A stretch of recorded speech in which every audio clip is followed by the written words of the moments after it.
എൻ്റെ എല്ലാ കൂട്ടുകാർക്കും രമ്യാസ് വേഡിലേക്ക് ഒരിക്കൽ കൂടി സ്വാഗതം. അപ്പം ഞാൻ ഇന്നിതാ മുളപ്പിച്ച ചെറുപയറുമായിട്ടാണ് കേട്ടോ കൂട്ടുകാർ ഇന്ന് വന്നിരിക്കുന്നത്. അപ്പം ഇന്ന് ഇതും ക്യാരറ്റും കൂടെ ചേർത്തിട്ടുള്ള ഒരു അടിപൊളി ടേസ്റ്റി തോരൻ റെസിപ്പിയാണ് കേട്ടോ ഷെയർ ചെയ്യുന്നത്. അപ്പോൾ വീഡിയോ സ്കിപ്പ് ചെയ്യാതെ തന്നെ കാണാൻ കേട്ടോ കൂട്ടുകാരെ, പോകാമെന്നാണ്. അതിനായിട്ട് ഞാനിവിടെ ഇതാ 2 ചെറിയ ക്യാരറ്റ് ഒന്ന് ചെറുതായിട്ട് നുറുക്കിയെടുത്ത് വെച്ചിട്ടുണ്ട്. പിന്നെ ഒരു 10-12 അല്ലി ചെറിയ ഉള്ളി ഒന്ന് നീളത്തിൽ അരിഞ്ഞെടുത്ത് വെച്ചിട്ടുണ്ട്. 4 പച്ചമുളക് നീളത്തിൽ കീറിയെടുത്ത് വെച്ചിട്ടുണ്ട്. പിന്നെ കറിവേപ്പില എടുത്ത് വെച്ചിട്ടുണ്ട്. അപ്പോൾ ഇനി നമുക്ക് ആദ്യം തന്നെ ഈ തോരൻ റെഡിയാക്കുന്നതിനുള്ള അരപ്പ് നമുക്ക് റെഡിയാക്കി എടുക്കാം. അതിനായിട്ട് ഒരു മിക്സിയുടെ ചെറിയ ബൗളിലേക്ക് ഒരു 1/2 കപ്പ് തേങ്ങ ചിരവിയത് ചേർത്ത് കൊടുക്കുന്നുണ്ട്.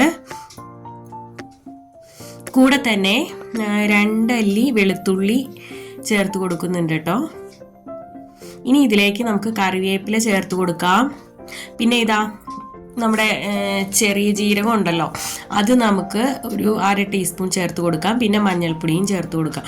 ഇതെന്നിട്ട് നമുക്ക് കൂട്ടുകാർക്ക് അറിയാമല്ലോ, തോരൻ്റെ പാത്രം അധികം അങ്ങോട്ട് അറിയുകയും വേണ്ട, എന്നൊന്ന് ഒതുക്കിയെടുക്കാം കേട്ടോ. ഇനി നമുക്ക് തോരൻ റെഡിയാക്കാനായിട്ട് പാൻ അടുപ്പത്ത് വെച്ചു. അതിലേക്ക് ഒരു 1.5 ടേബിൾ സ്പൂൺ വെളിച്ചെണ്ണ ഒഴിച്ചു കൊടുത്തു. അത് ചൂടായി വന്നപ്പോൾ 1/2 ടീസ്പൂൺ കടുക് ചേർത്തു. കടുക് പൊട്ടി വന്നപ്പോൾ അതിലേക്ക് നമ്മൾ ആ അരിഞ്ഞെടുത്ത് വെച്ചിരിക്കുന്ന ചെറിയ ഉള്ളി ഉണ്ടല്ലോ, അത് നമുക്ക് ഇട്ട് കൊടുക്കാം. എന്നിട്ട് ഇതൊന്ന് വഴറ്റിയെടുക്കാം. പിന്നെ ഇതാ നമ്മൾ ആ പച്ചമുളക് നീളത്തിൽ കീറി വെച്ചിട്ടുണ്ടല്ലോ, അപ്പോൾ അതും ഇതിലേക്ക് ചേർത്ത് കൊടുക്കാം. ഇനി നമുക്ക് നന്നായിട്ടൊന്ന് വഴറ്റിയെടുക്കാം.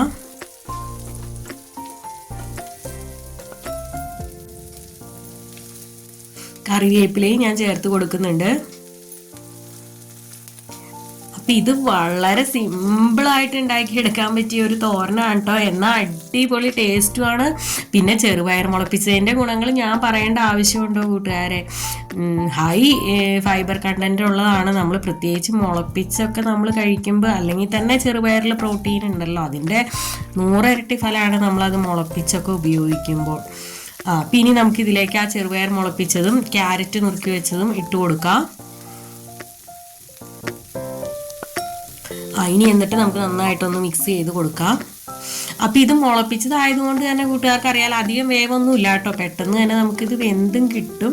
അപ്പം ഇനി നമുക്കിതിലേക്ക് നമ്മൾ ആ ഒതുക്കിയെടുത്ത അരപ്പുണ്ടല്ലോ, തേങ്ങയും നമ്മുടെ വെളുത്തുള്ളിയും ജീരകവും ഒക്കെ ഒതുക്കിയെടുത്ത് അത് നമുക്കിതിലേക്ക് ചേർത്ത് കൊടുക്കാം. എന്നിട്ട് നമുക്ക് നന്നായിട്ടൊന്ന് മിക്സ് ചെയ്യാം.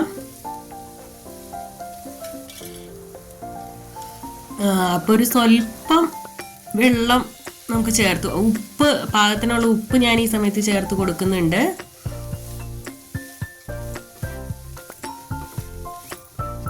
എന്നിട്ട് നന്നായിട്ട് മിക്സ് ചെയ്യുക.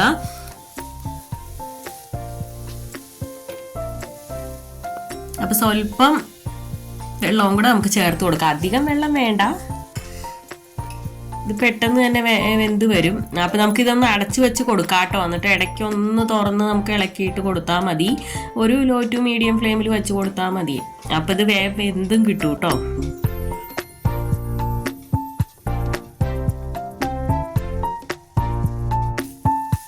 അപ്പം ഇത്രേ ഉള്ളൂ കേട്ടോ.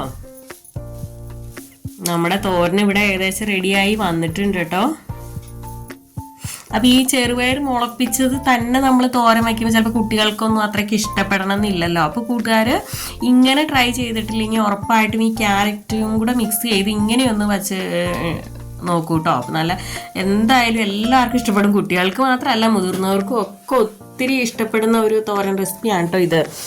അപ്പോൾ ഇങ്ങനെ ട്രൈ ചെയ്തിട്ടില്ലാത്തവർ ഉറപ്പായിട്ടും ട്രൈ ചെയ്യണം. അപ്പം ഇനി മറ്റൊരു നല്ല ഒരു ഹെൽത്തി ആൻഡ് ടേസ്റ്റി റെസിപ്പി ആയിട്ട് വരുന്നത് വരെ okay, Tata, bye bye, thanks for watching.